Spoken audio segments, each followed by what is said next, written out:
కేవలం 3 అక్షరాలు. అవును, మూడే అక్షరాలు ఒకరి ప్రాణాన్ని కాపాడగలవంటే నమ్ముతారా? స్ట్రోక్ వచ్చినప్పుడు నిజంగా ప్రతి క్షణం, ప్రతి సెకండు చాలా విలువైనది. మరి అలాంటి అత్యవసర పరిస్థితుల్లో ఏం చేయాలో చెప్పే ఒక సింపుల్ టెక్నిక్ ఉంది. దాని గురించే మనం ఈరోజు వివరంగా తెలుసుకోబోతున్నాం. సరే, ముందుగా ఒక కథతో మొదలు పెడదాం. ఇది కల్పిత కథ కాదు, నిజంగా జరిగింది. మనలో ఎవరైనా సరే చాలా తేలిగ్గా చేసే ఒక చిన్న పొరపాటు ఎంత పెద్ద విషాదానికి దారితీస్తుందో ఈ కథ మన కళ్లకు కట్టినట్టు చూపిస్తుంది. ఇది మనందరికీ ఒక హెచ్చరిక అనుకోవచ్చు. ఓకే, ఊహించుకోండి. ఒక పెద్ద పార్టీ జరుగుతోంది. పాత స్నేహితులందరూ కలుసుకున్నారు. అంతా నవ్వులు, పలకరింపులతో చాలా సందడిగా ఉంది. అంతా బాగుందనుకుంటున్న టైంలో అకస్మాత్తుగా ఒక మహిళ తూలి కింద పడిపోయింది. ఒక్కసారిగా అందరూ షాకయ్యారు. అక్కడి సంతోషమంతా మాయమైపోయింది. వెంటనే ఆమె స్నేహితులందరూ పరిగెత్తుకుంటూ వచ్చారు.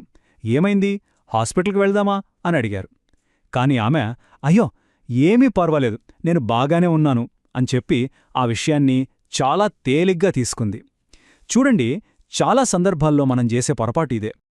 ఆమె అలా చెప్పేసరికి అక్కడున్నవాళ్లందరూ కూడా అవున్లే, కొత్త చెప్పులేసుకుంది కదా, అందుకే జారిపడి ఉంటుంది అని వాళ్లకు వాళ్లే సర్ది చెప్పుకున్నారు. చూసారా, ఎంత ప్రమాదకరమైన ఒక హెచ్చరికని ఎంత తేలిగ్గా పక్కన పెట్టేశారో. దీనివల్ల అసలు సమస్య ఏంటో ఎవరూ గుర్తించనేలేదు. సరే, ఆమెను పైకి లేపారు, కొంచెం శుభ్రం చేసి తినడానికి ఒక ప్లేట్ ఫుడ్ ఇచ్చారు. ఆశ్చర్యంగా ఆ తర్వాత రోజంతా ఆమె అందరితో కలిసి మామూలుగానే నవ్వుతూ మాట్లాడుతూ గడిపింది. దీంతో అందరూ హమ్మయ్యా, అంతా సర్దుకుంది అనుకున్నారు. కాని వాళ్లకు తెలీదు అసలు ప్రమాదం అప్పుడే మొదలైందని. అవును, పైకంతా నార్మల్గానే కనిపించింది, కాని లోపల ఒక పెద్ద ప్రమాదం పొంచుంది. మరి ఆ సంఘటన అసలు స్వరూపమేంటి, దాని ముగింపు ఎంత విషాదకరంగా ఉందో ఇప్పుడు చూద్దాం. అదే రోజు సాయంత్రం ఆమె భర్త నుండి పార్టీలో ఉన్న స్నేహితులకి ఒక ఫోన్ కాలొచ్చింది. ఆమెను హాస్పిటల్కి తరలించారని, సాయంత్రం 6 గంటలకామె చనిపోయిందని చెప్పారు. అందరూ నిర్ఘంతపోయారు. పార్టీలో జరిగిన ఆ చిన్న సంఘటనే ఆమె ప్రాణాల్ని తీస్తుందని వాళ్ళు కలలో కూడా ఊహించలేదు. అసలు ఏం జరిగిందంటే, ఆ పార్టీలోనే ఆమెకు స్ట్రోక్ వచ్చింది. ఆ కింద పడిపోవడం అనేది స్ట్రోక్ యొక్క మొదటి లక్షణం. కాని అక్కడున్న వాళ్లలో ఒక్కరు కూడా దాన్ని గుర్తించలేకపోయారు. అన్నిటికన్నా బాధాకరమైన విషయం ఏంటంటే, ఒకవేళ ఆ సంకేతాలను వాళ్ళు కరెక్ట్ టైంలో గుర్తించుంటే ఆమె ప్రాణాలను బహుశా కాపాడి ఉండేవారేమో. ఇప్పుడు మనందరి మదిలో మెదిలే ప్రశ్న ఇదే: ఆమె ప్రాణాలను నిజంగా కాపాడగలిగే అవకాశం ఉండేదా? దీనికి సమాధానం ఖచ్చితంగా ఉండేది. మరి ఆ అవకాశమేంటి? ఈ కథ నుండి మనం నేర్చుకోవాల్సిన ఆ పరిష్కారమేంటో ఇప్పుడు తెలుసుకుందాం. చూడండి, న్యూరోసర్జన్లు ఏం చెప్తారంటే, స్ట్రోక్ వచ్చిన తర్వాత మొదటి 3 గంటల సమయం చాలా చాలా కీలకం. దాన్ని గోల్డెన్ అవర్స్ అని కూడా అంటారు. ఎందుకంటే ఈ సమయంలో గనక ట్రీట్మెంట్ అందిస్తే బ్రెయిన్కి జరిగే డ్యామేజ్ని చాలా వరకు తగ్గించొచ్చు.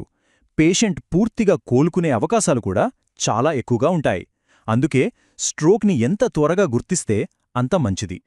సరే, స్ట్రోక్ని త్వరగా గుర్తించడం ముఖ్యమంటున్నాం, కానీ ఎలా గుర్తించాలి? దానికోసమే ఒక చాలా సింపుల్ టెక్నిక్ ఉంది. ఎవరైనా సరే చాలా తేలిగ్గా గుర్తుపెట్టుకోవచ్చు. అదే STR పద్ధతి. ఈ 3 సింపుల్ స్టెప్స్తో ప్రాణాలను కాపాడొచ్చు. ఓకే, ఈ STR అంటే ఏంటో ఇప్పుడు వివరంగా చూద్దాం. ఫస్ట్, S అంటే స్మైల్, అంటే చిరునవ్వు. స్ట్రోక్ వచ్చిన వ్యక్తిని నవ్వమని అడగాలి. వాళ్లు సరిగ్గా నవ్వలేకపోతే, అంటే వాళ్ల ముఖం ఒకవైపుకి వంగిపోయినట్టు అనిపిస్తే అది ఒక లక్షణం. నెక్స్ట్, T అంటే టాక్, అంటే మాట్లాడటం. వాళ్లని ఈరోజు వాతావరణం చాలా బావుంది లాంటి ఒక సింపుల్ వాక్యం చెప్పమనాలి. వాళ్లు మాట్లాడేటప్పుడు మాట తడబడినా లేదా ముద్దగా వస్తున్నా అది రెండో లక్షణం. ఇక ఫైనల్గా R అంటే రైజ్, అంటే పైకి ఎత్తడం. వాళ్లని 2 చేతులు పైకి ఎత్తమనాలి.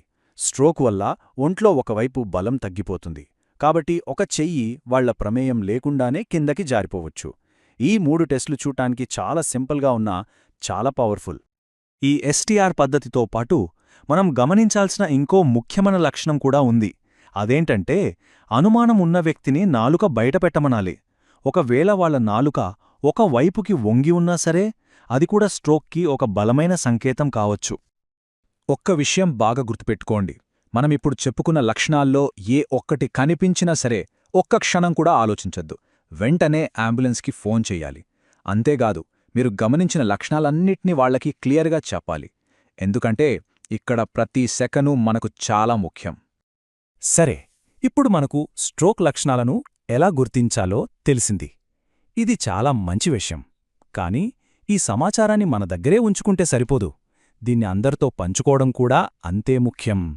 ఎందుకంటే ఒక చిన్న షేర్ ఒకరి ప్రాణాన్ని నిలబెట్టగలదు. అదెలాగో ఇప్పుడు చూద్దాం. ఒక ఫేమస్ కార్డియాలజిస్ట్ ఒక మాట చెప్పారు. అదేంటంటే, ఈ సమాచారాన్ని మీరు కనీసం ఒక 10 మందికి ఫార్వర్డ్ చేస్తే దానివల్ల ఒక్క ప్రాణాన్ని అయినా కాపాడగలుగుతారు అని. ఒక్కసారి ఆలోచించండి. ఎంత సింపుల్గా అనిపిస్తోంది, కాని ఎంత పవర్ఫుల్ మాట ఇది. ఈ ముఖ్యమైన విషయాన్ని అందరి దృష్టికి తీసుకురావాలని నేను నా వంతు ప్రయత్నం చేశాను. ఇప్పుడు దీన్ని మరింతమందికి, ముఖ్యంగా మీ కుటుంబ సభ్యులకి, స్నేహితులకి చేరవేయాల్సిన బాధ్యత మనందరిపైన ఉంది. గుర్తుంచుకోండి, ఇది కేవలం ఒక మెసేజ్ ఫార్వర్డ్ చేయడం కాదు, అవసరమైనప్పుడు ఒక ప్రాణాన్ని కాపాడే ఒక గొప్ప అవకాశం. చివరగా ఒక మంచి మాటతో ముగిద్దాం. మనం ఎవరికైనా ఒక గులాబీ పువ్విస్తే ఆ పువ్వు వాసన మన చేతికి కూడా అంటుకుంటుంది కదా. ఈ జ్ఞానాన్ని పంచుకోవడం కూడా అచ్చం అలాంటిదే. మనం చేసి ఈ చిన్న మంచి పని, దాని ప్రభావం మన జీవితంలో కూడా ఉంటుంది. జాగ్రత్తగా ఉండండి, ఆరోగ్యంగా ఉండండి.